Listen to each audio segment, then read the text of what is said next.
시대와 지역을 막론하고 사람들은 저마다 종교를 가지고 있습니다. 나는 종교가 없어요 라고 한 사람은 사실 거짓말일 가능성이 높고, 종교가 없는 사람들은 자기 자신을 믿는, 나 신을 믿는 그런 신앙을 가지고 있습니다. 나만 믿는다, 누구도 믿지 않는다. 그것은 인간의 본성상 자기의 능력과 자기의 의지로는 어쩔 수 없는 영역이 있다는 사실을 우리 모든 인간은 다 인지하고 있고, 그러한 미지의 영역으로부터 보호를 받을 수 있다는 희망을 종교가 주기 때문입니다. 엄청 문장이 길어가지고 지금 무슨 말 했는지 못 알아들을 거예요. 다시 한번 해볼게요.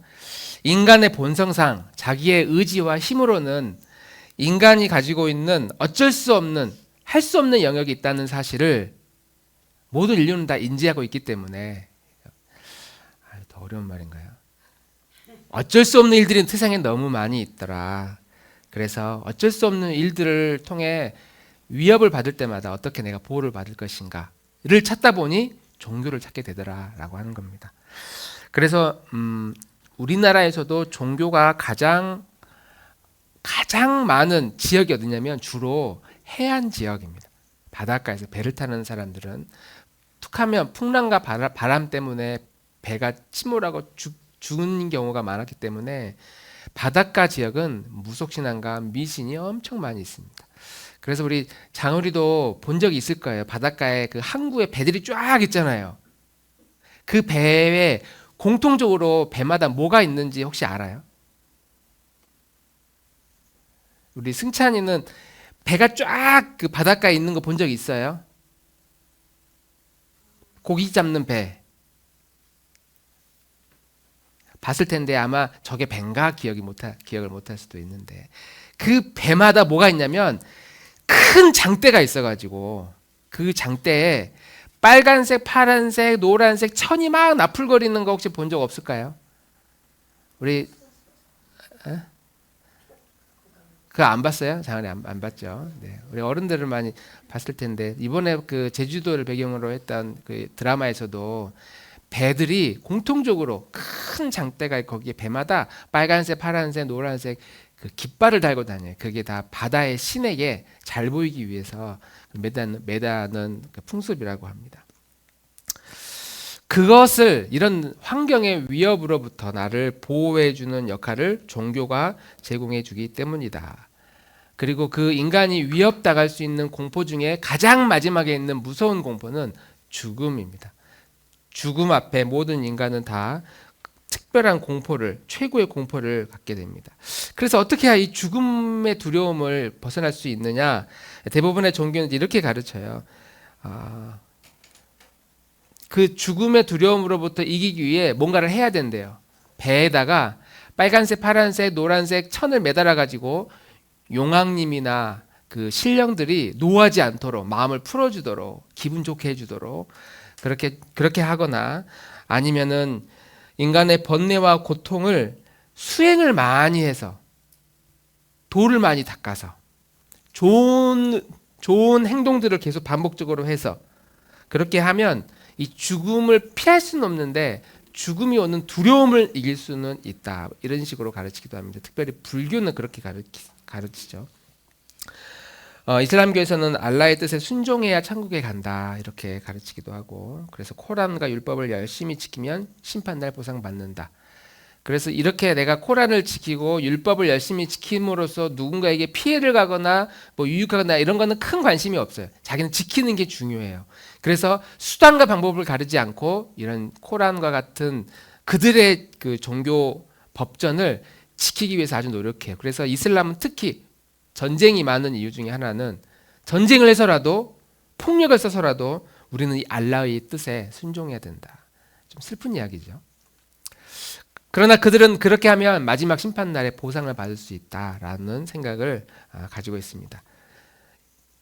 우리 승찬이는 너무 어렵다. 우리 장우리는 인도의 종교가 뭔지 알아요?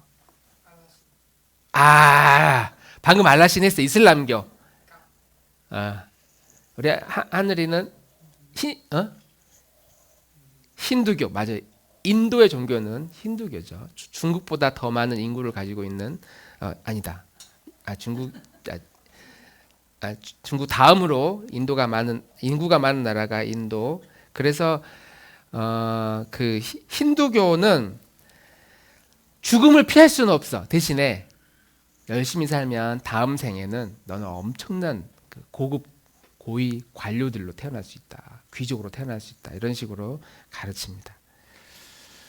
대부분 다 뭔가를 열심히 하면 업을 쌓거나 선을 행하거나 잘하면 당신은 그 죽음의 공포로부터 이길 수 있다. 이렇게 가르치는데 기독교는 이상하게 가르쳐요. 당신이 뭘 하면 우리가 겪고 있는 두려움이나 위협으로부터 이겨낼 수 있다. 이렇게 가르치는 것이 아니라 당신이 죽음의 공포로부터 벗어나서 두려움 없이 행복하게 살기 위해서는 먼저 과거에 어떤 역사적인 사건이 하나 있는데 그 사건이 사실이라는 것을 믿어야 된다고 이야기를 해요. 그러니까 우리가 죽음의 공포로부터 이겨내기 위해 죄를 짓지 말고 착하게 살고 누구를 도와주고 이래야 됩니다가 아니고, 기독교는 당신이 죽음의 공포로부터 이기기 위해서는 과거에 무슨 일이 있었는지를 당신이 먼저 알아야 된다라고 가르쳐 주는 것이죠. 야, 너가 앞으로 어떻게 살아야 되는지, 살아가야 될 방식이 무엇이 있는지, 이 성경 안에 지혜가 있으니까 성경을 배우고 이 성경을 통해 너가 얼마나 위대한 존재인지, 너의 잠재력이 얼마나 큰지 기억하고 선하게 살아야 됩니다. 이런 식으로 말하지 않는다는 거예요. 기독교는 그게 기독교가 아니라는 거예요. 그래서 우리가 예수님을 믿고 나 그러면 이렇게 살아야지라고 하는 건, 이거는 중요한 전제가 아니야. 기독교에서 중요한 전제가 아니고, 기독교에서는 신의 아들인 예수 그리스도께서 너를 위해서 뭔가 일을 행했는데 그게 무엇인지를 기억해야 된다. 그게 무슨 일인지를 먼저 받아들일 필요가 있다. 이것이 기독교에서 말하는 죽음의 공포를 이기는 가장 첫 번째의 길이다라고 말씀하고 있습니다. 그리고 이러한 과거에 무슨 일이 있었는지를 우리는 기억하기 위해 오늘 이렇게 모여 있고, 특별히 오늘 우리가 지키는 그 기독교의 절기 중에 이 부활절의 절기는 바로 우리가 받아들이고 믿어야 할 첫 번째 역사적 사실, 첫 번째 사건을 기념하기 위해서 우리는 이렇게 모여서 부활절 예배로 드린다. 바로 그 역사적인 사건이 이 부활절입니다. 그래서 우리는 이 부활절을 맞이할 때마다 두 가지를 기억해야 돼요. 두 가지를 기억해야 되는데, 그럼 다들 볼펜 들고 막 쓰던데, 우리가 공부한 학생들은 뭐 그냥 그러려니 하고 있죠. 내 거 안 써도 됩니다. 두 가지를 기억해야 돼요. 이거 하나님 나라 들어가기 위해 그 중간고사 기말고사에 잘 나오는 문제예요. 굉장히 중요해요. 천국문 앞에서 그 두 가지 물어보면은 대답해야 됩니다. 첫 번째, 예수님이 죽으시고 부활하셨다라고 하는 사건에 대해서 그 증거, 정말 그랬느냐, 정말 그런 일이 있었느냐, 그것을 우리가 알아야 되는 것이고, 그때 무슨 일이 있었는지를 우리가 알아야 되는 것이고, 예수님의 죽음과 부활에 대해서 정말 증거가 있는지, 성경은 그것을 무엇이라고 말하고 있는지를 우리가 기억하는 것이고, 두 번째는 좋아, 예수님이 죽었다가 다시 부활하셨다고 하자. 이게 그럼 나랑 무슨 상관이 있느냐? 그게 오늘 내가 존재하는 내 삶과 무슨 상관이 있느냐? 이 두 가지를 기억하는 것이 매우 중요하다는 겁니다. 과거 역사적 사실을 우리가 기억하는 것과 그게 나랑 무슨 상관인지를 연결해서 기억하는 것. 이 두 가지를 기억하는 것이 기독교가 말하는 죽음의 공포, 내가 죽든지 우리 가족이 죽든지 누군가로부터 어떤 어려움을 당하든지 우리의 인생에 어떤 공포를 경험하든지, 그런 어려운 문제들을 만날 때마다 이것을 어떻게 극복하지라고 하는데 가르쳐주는 기독교의 가르침, 그리고 그 기독교의 가르침이 과거의 역사적 사건을 기억하는 것인데, 그 사건을 두 가지를 기억하는 거예요. 그때 무슨 일이 있었는지, 예수님의 죽음과 부활하심이 성경에서는 뭐라고 말하고 있는지, 그리고 이게 나랑 무슨 상관인지, 이 두 가지를 기억하는 것이 매우 중요하다는 겁니다. 안 보여가지고 그냥 이거 어떻게 할 수가 없네. 2020년도에 우리 승찬이가 초등학교 들어가기 전에 장우리가 초등학생일 때 하늘이가 중학생일 때인가요? 2020년도면 중학생인가? 초등학생인가? 초등학교 6학년. 그때 무슨 일이 있었죠, 우리나라에? 맞아요. 코로나19 팬데믹이 있었어요. 모든 걸 다 격리시키는 그런 시대가 약 2년에서 3년 정도 있었습니다. 그때 무슨 일이 있었냐면 교회는 다 문을 닫았어요. 예배를 못 드렸어요. 모이지를 못하게 하니까. 여러분 학교 안 갔잖아요. 똑같이 교회도 집에서 그래서 예배를 드렸던 기억이 아마 있을 거예요. 온라인으로. 어떤 교회들은 국가에서 모이지 못하게 하니까 그래 우리는 그러면 집에서 가정에서 아니면 온라인으로 예배 드리겠습니다 해서 온라인 예배가 그때부터 막 엄청나게 퍼지기 시작했고, 그런데 어떤 교회는 이렇게 주일날 교회에 와서 예배 드리지 않으면 이건 하나님이 기뻐하시는 예배가 아니다. 이거 우리는 타협할 수 없다. 그렇죠?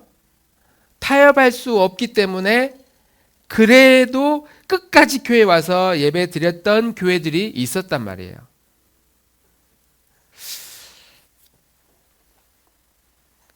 그럼 뭐가 잘못되는 거냐? 뭐가 잘 된 거냐? 하나님이 과연 어떤 교회를 기뻐하셨을 것이냐? 그렇게 막 모이려고 했던 교회들을 보고 막 하나님이 기뻐하셨을까? 야, 너네 교회는 진짜 이런 핍박과 어려움 속에서도 이렇게 모이기를 힘쓰는 교회. 너희야말로 나의 참 제자들이다. 이렇게 기뻐하셨을까요? 아니면 나라에서 모이지 못하게 하니까 가정에서 예배를 드리는 것을 보면서도 야, 너희는 직접 모이지 못하니까 이렇게 기계를 이용해서라도 예배를 드리려고 하는구나. 너희를 믿음 좀 대단하다. 하나님이 뭘 보고 누구를 더 칭찬하셨을까? 그래서 어떤 교회는 난 죽더라도 교회에 가서 예배를 드리면서 죽겠다. 그리고 우리가 열심히 예배를 드리면 하나님이 우리를 지켜주신다는 말을 하기도 했습니다. 그래서 그랬는지 몰라도 기독교를 바라보는 사람들의 시선이 그전에도 불편하긴 했지만 이 코로나를 기점으로 일부 교회와 이기적인 그리스도인들의 모습 때문에 사회가 좀 등을 돌리는 듯한 느낌을 저는 받게 됐습니다. 저뿐만 아니라 많은 학자들이, 많은 사람들이 피부로 느끼게 됐어요.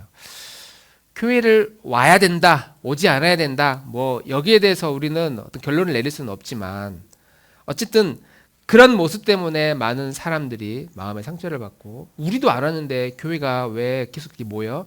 무슨 일이 생기면 어떻게? 실제로 교회 안에서 팬데믹이 돌아서 또 지역으로 확산되는 경우들도 실제로 있었습니다. 그럴 때, 그런 문제들을 만날 때 어떻게 해야 되느냐, 이거를. 비슷한 일이 과거에도 있었어요. 종교개혁이 혹시 몇 년에 일어났는지 이런 건 잘 모르죠. 16세기니까 1500년도에 특히 1517년도 1517 이거 이제 세계사 시험에 나와요. 중요해요. 1517년도에 마르틴 루터가 성당 문 앞에다가 뭔가를 대자보를 딱 붙여놨어요. 거기에 이제 막 뭐라고 써놨는데 그때를 기점으로 카톨릭 교회를 대항해서 야 이거는 잘못된 것이다라고 지적하고 우리는 바른 예배를 드리겠다라고 했던 종교개혁의 선두주자가 마르틴 루터라고 하는 종교개혁가 사제이고요. 신부였고 그 종교개혁이 일어나고 이제 한 10년 정도가 지나서 치열하게 싸웁니다. 카톨릭과 또 이 개신교, 프로테스탄트라고 하는 이 개신교인들이 이제 막 실제로 전쟁을 벌이기도 하고 땅을 뺏고 빼앗기기도 하고 사람을 죽이기도 할 정도로 전쟁을 통해서 종교개혁의 일들이 계속 확산되고 있었습니다. 그러다가 이제 1527년도에 유럽에 뭐가 도냐면 흑사병이 돌아요. 전염병이 돌아요. 지금 우리 코로나 팬데믹과 같이 이상하게 사람들이 그 병에 걸리면 몸에 열이 나서 며칠 안 가서 시름시름 앓다가 죽어. 근데 그 사람이 죽으면 그 사람의 가족들도 한 명씩 죽어가. 그 사람들이 엄청난 공포에 시달리는 거예요. 가까이 가면은 죽어. 근데 가족이 병에 걸렸어요. 내 엄마, 내 아들이 병에 걸렸어. 버릴 수가 없잖아요. 옆에 있다 보면 같이 죽어요. 그래서 한 집안의 시체들이 막 쏟아져 나오기 시작하고 그런 일들이 일어날 때에 실제로 수천만 명이 이 흑사병 때문에 이제 죽임을 당해요. 수천만 명이. 우리나라 이 코로나하고는 비교할 수 없을 만큼. 그때 사람들이 그때 당시 귀족이었던 요한이 마르틴 루터에게 편지를 써요. 당신은 어서 신속히 지금 있는 곳을 떠나서 산이나 사람들이 없는 곳으로 피해서 목숨을 지키라. 왜냐하면 마르틴 루터는 당시 종교개혁의 선두자였기 때문에 종교적 그 기독교를 바르게 가르치려고 하는 가장 큰 어른 중에 한 명이잖아요. 이 사람 굉장히 중요해요. 이 사람이 없으면 종교를 신앙을 바르게 하겠다는 그 시도가 그 동력이 이제 잃어버리니까 이 마르틴 루터를 피하라고 편지를 보내요. 마르틴 루터가 우리 학생들 떠났을까요? 안 떠났을까요? 지민아? 들어본 적은 있지, 마르틴 루터. 예, 그 종교개혁에 있던 사진 보면 되게 못생긴 뚱뚱한 분이 있어요. 근데 그분에게 편지를 당시의 귀족이, 그러니까 약 그 나라의 시장 정도 되는 사람이, 시장이 교회 목사님한테 편지를 보내서 당신 빨리 거기 있으면 안 돼. 이 도시가 위험하니까 빨리 피하라고 편지를 보냈는데 마르틴 루터가 피했을까요? 안 피했을까요? 패스도 괜찮아. 잘 모르겠어요. 패스. 민수는?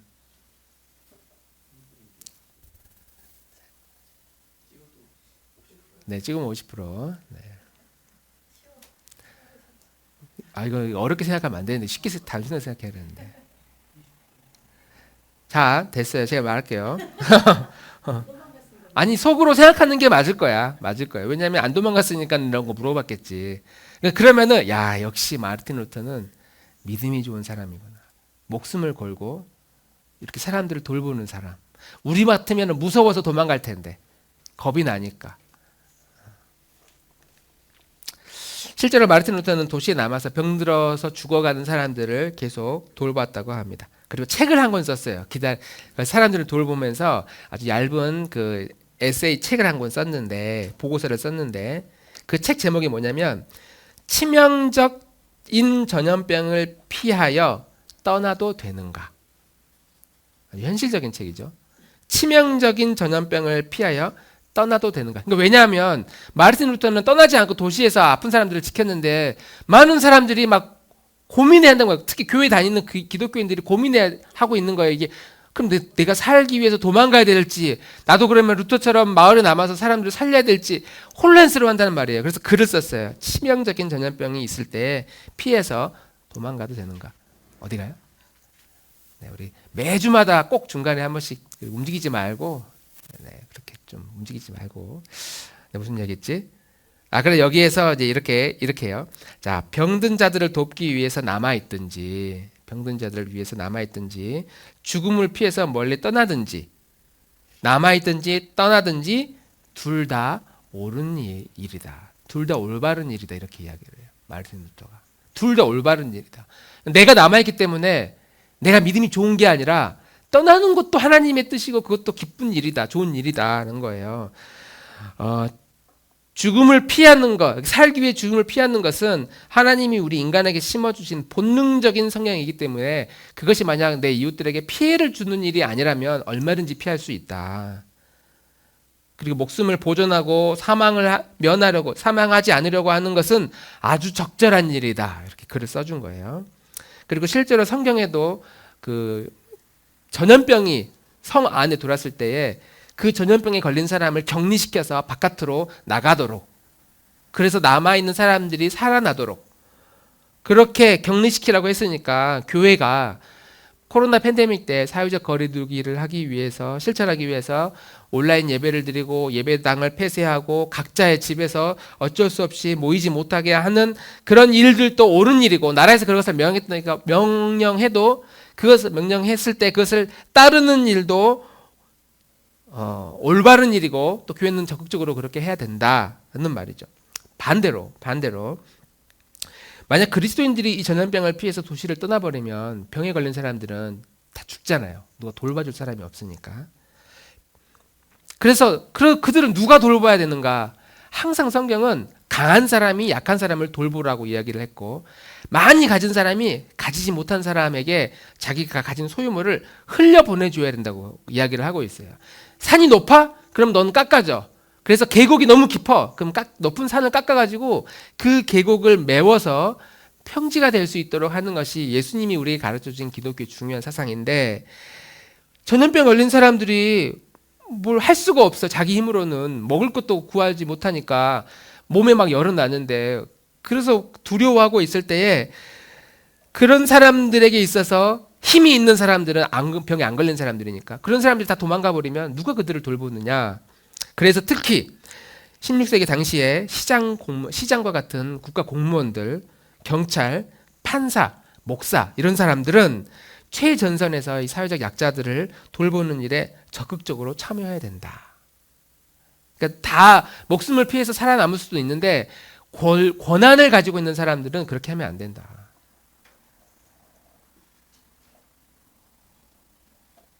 제가 만약 16세기 태어났다면 저는 바로 도망가지도 못하고, 여러분들은 어떻게 해도 되는데 저는 목사가 그러면 안 되지 이런 마음을 가지고 아마 그런 환자들을 제 의지와 상관없이 좀 두려운 마음으로 돌보았을 것 같다고 생각이 듭니다. 그러니까 전염병을 피해서 떠나는 것이 옳을 수도 있고 틀릴 수도 있다. 왜냐하면 저마다 상황에 맞게 결정할 수 있고 그것을 누구도 함부로 정지해서는 안 된다라고 이제 글을 썼어요. 근데 이제 마르틴 루터는 어쨌든 떠나지 않았잖아요. 나는 여기 남아서 몸이 아픈 사람들을 돌보아 주겠다라고 마음의 결심을 하고 그 이제 아픈 사람들을 돌보는 일을 계속 했는데, 그 루터는 이 사람은 겁이 없는 사람인가? 두렵지 않았을까? 저 같으면 막 두려워가지고 했을 거예요. 제가 여러분 과거의 그 종교개혁 시대의 그 의사들은 전염병이 돌 때 전염병을 지키기 위해서 가면을 썼는데, 무슨 가면을 썼냐면 새 모양의 가면을 썼어요. 새. 부리가 이만큼 나와 있어요. 뭐 이게 무슨 이유인지 모르지만 가면을 써가지고 아픈 사람을 이렇게 손으로 대지 않고 툭 튀어나온 부리로 이렇게 툭툭 쳐가지고 이렇게 건드리고 죽었는지 살았는지 확인하는 그런 일을 했다고 그래요. 당시에 의사들이 그렇게 이렇게 가면을 썼다고 합니다. 새 모양의 의사들. 그러니까 루터는 안 두려웠을까? 죽음이 두렵지 않았을까? 특히 루터는 아주 영향력이 대단한 사람이잖아요. 지금 그때 당시에는. 근데 왜 죽음을 두려워하지 않았을까? 근데 이 루터가 나는 떠나지 않고 여기 있겠다라고 하는 것은 하나님이 나를 지켜주실 것이다. 그것 때문이 아니었어요. 하나님 나를 지켜주시고 나를 보호해 주실 것이다 라는 그런 믿음 때문이라기보다는 내가 죽어도 다시 살겠고라고 하는 성경의 그 가르침을 진짜로 믿었던 것 같아요. 죽음이 와도 괜찮아라고, 죽음을 두려워하지 않는 믿음이 이 루터에게 있었다. 너도 나도 다 죽을 수 있는 이런 상황에 두려움이 있어요. 죽을까봐 하는 두려움이 있어요. 그 두려움만 극복하면 괜찮거든요. 두려움만 극복하면. 어디서 많이 들어본 이야기죠. 이 두려움을 뭐로 바꿀 수만 있다면. 김민희 쌤 들어본 적 있으신가요? 이 두려움을 용기로 바꿀 수만 있다면. 저만 좀 생각하고 있네요. 마르틴 루터는 그런 사람이었어요. 죽음을 극복한 사람. 나 죽어도 괜찮아. 죽음을 피해서가 아니라 하나님이 나를 죽지 않게 해줄 거야가 아니고 죽어도 괜찮아. 근데 그 용기가 어디서 왔느냐? 기독교에서 말하는 우리가 어떻게 할 수 없는, 통제할 수 없는 우리 인간을 위협하는 환경들, 자연재해, 전염병, 질병, 사고, 낙상 뭐 이런 거, 끔찍한 일들이 일어날 수 있는데 그런 일들로부터 어떻게 해야 이것을 벗어날 수 있느냐? 다른 종교들은 너가 열심히 선하고 착하게 살면 그 신이 너를 지켜줄 거야 라고 이렇게 이야기하는데, 기독교는 거꾸로잖아요. 과거의 역사적 사건이 있다는 사실을 너가 먼저 믿고 그걸 받아들여야 된다. 그게 무슨 일이냐면 예수님이 죽으시고 예수님이 부활하셨다라고 하는 이 사건이거든요. 예수님이 죽으셨고 실제로 죽으셨고 그 죽으신 그분이 다시 부활하셨다. 그래서 예수님 그리스도의 이 죽음과 부활을 통해서 사도 바울은 뭘 알게 된? 마르틴 루터는 무엇을 알게 되었느냐? 나도 똑같이 언젠간 죽을 것인데, 근데 그것이 끝이 아니고 다시 부활할 것이라는 사실을 예수님이 그 죽음과 그 부활을 통해서 우리에게 가르쳐 주신 거예요. 그러니까 마르틴 루터는 이 죽음에 대한 두려움을 극복한 것이죠. 무엇으로? 예수님의 죽음과 부활을 믿음으로. 내가 죽을 수도 있구나. 근데 두렵지 않아. 왜? 다시 부활할 것이기 때문에. 예수님의 죽음과 부활을 통해서 우리를 육신의 죽음뿐만 아니라 죄와 사탄이 주는 마음의 질병, 그리고 이 전염병으로부터도 벗어날 수가 있었던 사람이 마르틴 루터였다는 것입니다. 실제로 이런 일들이 마르틴 루터뿐만 아니라 성경에도, 특히 사도 바울도 이런 경험을 똑같이 하고 있습니다. 사도 바울은 예수님을 만나고 나서 두 가지의 마음이 항상 마음속에 존재하고 있다고 이야기를 해요. 같이 한번 읽어보겠습니다. 18절. 바울이 우리가 믿고 있는 신약 성경의 거의 대부분을 대부분을 쓰셨고, 기독교 선교를 위해서 평생을 바쳤고, 그래서 기독교가 우리에게 전해지기까지 아주 결정적인 영향력을 주었던 그분의 마음에 이런 갈등이 있어요. 이 두 마음이 있어요. 18절에서 25절까지 같이 한번 읽어보겠습니다. 고린도전서 15장 15장인가요? 18절에서 25절까지 같이 한번 읽어보겠습니다. 시작. 나는 네, 15장이 아닙니다. 죄송합니다. 이거 고린도전서가 아니고 로마서입니다. 로마, 죄송합니다. 자, 같이 우리 화면 보고 읽겠습니다. 시작. 나는 내 속에 곧 내 육신 속에 속한 것이 깃들여 있지 않다는 것을 압니다. 나는 선을 행하려는 의지는 있으나 그것을 실행하지는 않으니 말입니다. 나는 내가 원하는 선한 일은 하지 않고 도리어 원하지 않는 악한 일을 합니다. 내가 해서는 안 되는 것을 하면 그것을 하는 것은 내가 아니라 내 속에 자리를 잡고 있는 죄입니다. 여기서 나는 법칙 하나를 발견했습니다. 곧 나는 선을 행하려고 하는데 그러한 나에게 악이 붙어 있다는 것입니다. 나는 속사람으로는 하나님의 법을 즐거워하나 내 지체에는 다른 법이 있어서 내 마음의 법과 맞서서 싸우며 내 지체에 있는 죄의 법에 나를 포로로 만드는 것을 봅니다. 나는 비참한 사람입니다. 누가 이 죽음의 몸에서 나를 건져 주겠습니까? 우리 주 예수 그리스도를 통하여 나를 건져 주신 하나님께 감사를 드립니다. 그러니 나 자신은 마음으로는 하나님의 법을 섬기고 육신으로는 죄의 법을 섬기고 있습니다. 마르틴 루터가 내가 죽음의 공포를 피해서 떠나야 되느냐 여기 있어야 되느냐라고 루터뿐만 아니라 많은 기독교인들이 당시에 갈등을 했던 것처럼 성경의 사도 바울도 지금 같은 갈등을 하고 있는 거예요. 내가 열심히 예수님을 믿고 하나님의 자녀가 됐는데 이상하게 내 마음에 내가 원하지 않는 마음이 있어. 내가 예수님의 부활과 죽음을 알고 나 이렇게 살아야지라고 알고는 있는데 이상하게 내 몸은 다른 방식으로 행동을 해. 정신분열자 같이 모순이 되는 거예요. 자기 삶에. 뭐가 선이고 뭐가 악인지도 알아. 내가 이렇게 하면 하나님이 싫어하신다는 것도 알고 우리 부모님이 싫어한다는 것도 알아. 근데도 내 마음속에 자꾸 하고 싶은 마음이 생겨. 내 마음대로 하고 싶은 마음이 생겨. 이런 이중적 모순, 이런 갈등의 상황을 지금 이야기하고 있는 거예요. 그러면서 또 어떤 말을 하냐면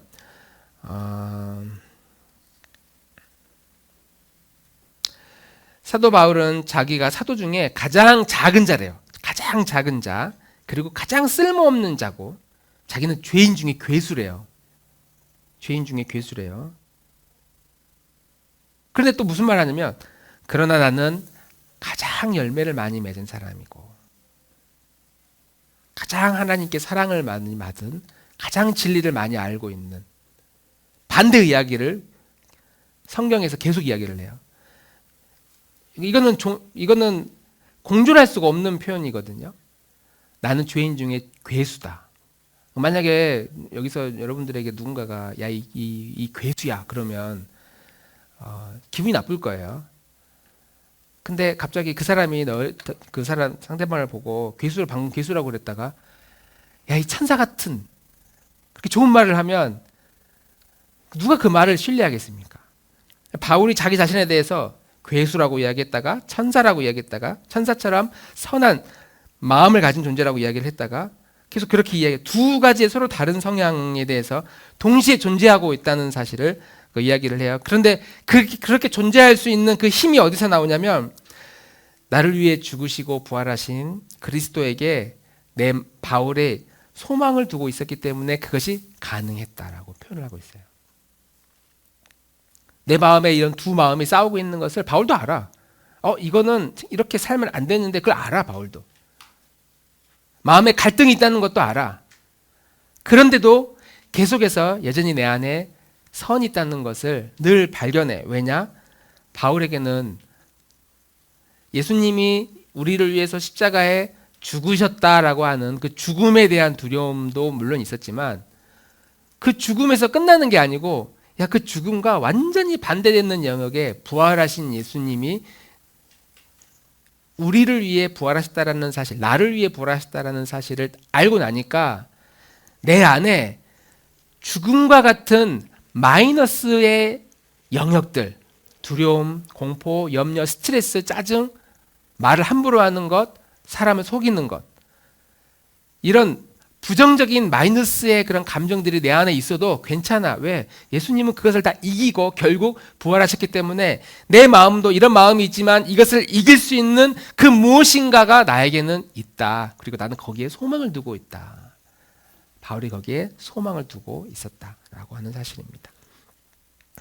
지극히 작은 자 중에 하나지만 그럼에도 불구하고 바울이 온 유럽을 휘젓고 다니면서 복음 사역을 위해 헌신할 수 있었던 힘은 자기의 과거가 그렇게 많은 사람들을 죽이고 핍박하고 사람들을 공격하고 폭력을 휘둘렀던 그런 삶이었지만 여전히 그는 예수님의 죽으심과 부활하심에 소망을 두었기 때문에 이 두 가지의 인생을 살아왔던 사람임에도 불구하고 이 모순을 극복한 인생을 살 수 있었다라고 하는 것이죠. 가끔 우리도 이런 일들이 있을 거예요. 그리고 과거에도 있어 왔습니다. 길을 잃어버렸다고 생각할 때가 있었습니다.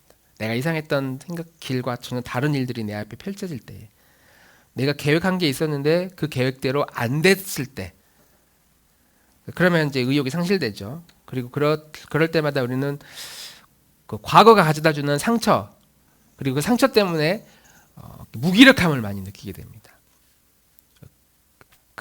그러기에 빠졌다 말도 쓰죠. 무기력해졌다. 이제 더 이상 의욕이 상실되었다. 근데 예수님의 이 부활하심의 이 사건을 보면 예수님도 똑같이 그러셨어요. 예수님도 죽으심을 당했고 사도 바울도 그런 경험이 있었고 십자가에서 죽음을 당하셨을 때 또 사도 바울이 오라 나는 공고한 사람이로다. 누가 나를 이런 사망의 늪에서 나를 건져줄까. 예수님 안 믿을 때가 아니고 믿고 있음에도 불구하고 누가 나를 이 사망의 갈등에서 나를 건져낼 것인가. 그리고 우리도 이런 사망의 늪과 같은 마음의 상태 혹은 환경의 상태에 얼마든지 빠질 수 있다라고 하는 것이죠. 아마 사도 마르틴 루터가 종교개혁을 일으키고 죽음의 공포를 다가올 때마다, 자기를 죽이려고 할 때마다, 도망 다닐 때마다, 그리고 무시무시한 전염병들이 그 원인도 알 수 없고 치료 방법도 없었던 당시에 질병들이 막 온 유럽을 휩쓸고 있을 때마다 야, 이거 어떻게 해야 되지라고 하는 마음의 이 갈등과 두려움이 어마어마했을 겁니다. 그러니까 그런 마음이 없었다는 게 아니라 마르틴 루터도 사도 바울도 심지어 예수님도 죽음에 가지고 오는 죽음의 그 공포와 두려움이 끔찍했다는 거예요. 예수님이 십자가 위에서 엘리 엘리 라마 사박다니 나의 하나님 어찌 나를 버리셨습니까? 라고 할 정도로 그 고통스러움을 울부짖었던 그런 일들을 그런 끔찍한 일들까지는 아니라 할지라도 우리도 살아가면서 얼마든지 그런 일들을 겪을 수 있다는 것이죠. 우리 인생이 표류할 때, 길을 잃어버렸을 때, 바로 그 순간에 우리가 기억해야 될 사실이 무엇이냐. 사도 바울이 어디에 소망을 두었을까? 마르틴 루터 종교개혁가가 그렇게 죽음의 공포로부터 도대체 무엇을 보았길래 죽음도 두려워하지 않는 마음으로 그런 일들을 감당해낼 수 있었을까? 바로 그럴 때에 우리가 기억해야 될 사건이 예수님이 나를 위해 죽으셨고 나를 위해 부활하셨다라고 하는 죽음과 부활에 대한 사건을 우리는 끝까지 묵상해야 된다라고 하는 사실입니다. 모든 인간은 각자 가지고 있는 두려움과 공포가 있습니다. 그리고 스스로 자기 자신이 모순되고 있다는 사실을 늘 경험합니다. 그걸 잊기 위해서 사람들은 술을 마셔요. 내가 말도 안 되게 지금 잘못하고 있다는 사실을 알고 있어요. 근데 이걸 잊고 싶어 술을 마셔요. 담배를 피우고 중독에 빠져요. 그 생각의 스위치를 꺼요. 왜냐하면 자기가 말이 안 되니까, 모순되니까. 그래서 예수님이 우리보다 먼저 그 죽음을 받아들이셨고 그리고 그 죽음을 이길 힘을 우리에게 선물로 허락하셨다.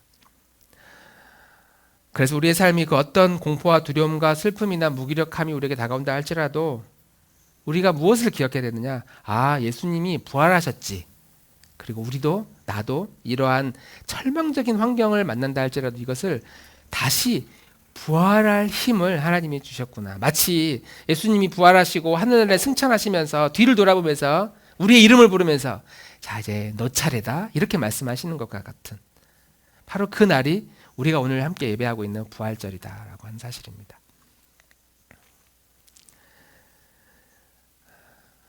바로 이런 마음을 가지고 있을 때 우리 그리스도인들은 하나님 나라의 삶을 풍성하게 살게 되고 예수님을 믿는 것이 행복한 것이구나 하는 사실을 기억하게 됩니다. 우리 그런 공동체를 세워나가고 그런 믿음을 가지고 야, 이제 너 차례다라고 하는 예수님의 음성을 날마다 들으면서 우리가 어려움을 당할 때마다 주님 이제 제 차례입니다. 저에게 부활의 힘을 다시 한번 허락해 주십시오. 이렇게 기도하고 고백하는 우리 믿음의 공동체가 되기를 주님 이름으로 축복합니다.